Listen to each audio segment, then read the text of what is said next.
Thank you for joining us. We're still in John chapter 5, and we're still in the situation where a lame man had been healed, and Jesus is being criticized for healing on the Sabbath instead of praised for healing somebody that had been lame for 38 years. And so he's talking to these guys, and they're already mad because he's made himself equal with God by calling God his Father, and they were mad because he had done something they believed was sinful by healing somebody on the Sabbath that wasn't dying. And he's still talking to them, and he says, the Father loves the Son. Remember, he said before, the Son does nothing on his own, only what he sees the Father doing.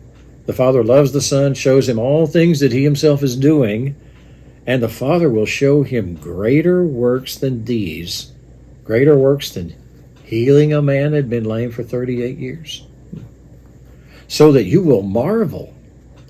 For just as the Father raises the dead and gives them life, even so the Son also gives life to whom he wishes.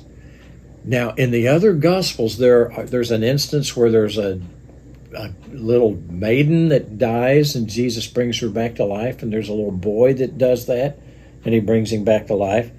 But never had he yet brought someone back to life who had been dead 4 days, to the point that he was rotting. And in chapter 11, that's exactly what he did. He raised Lazarus from the dead. And so he's saying, you think this lame is something. Wait till you see me raise somebody from the dead.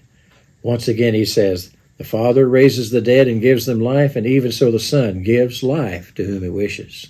So, wow. But he's also talking about eternal life.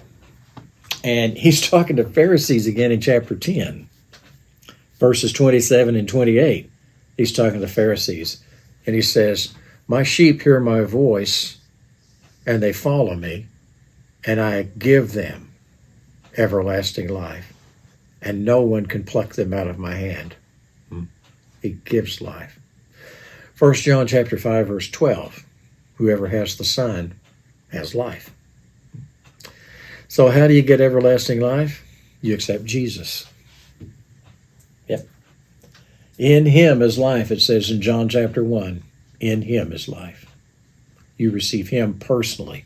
John chapter 1, verse 12. As many as received him, to them he gave the power to become sons of God. So everlasting life is through a person. It's not something that you earned. It's not something that you deserve. It's something that Jesus gives you. And he doesn't just stand off and give it to you. He gives you himself. Yeah, you receive him into your life.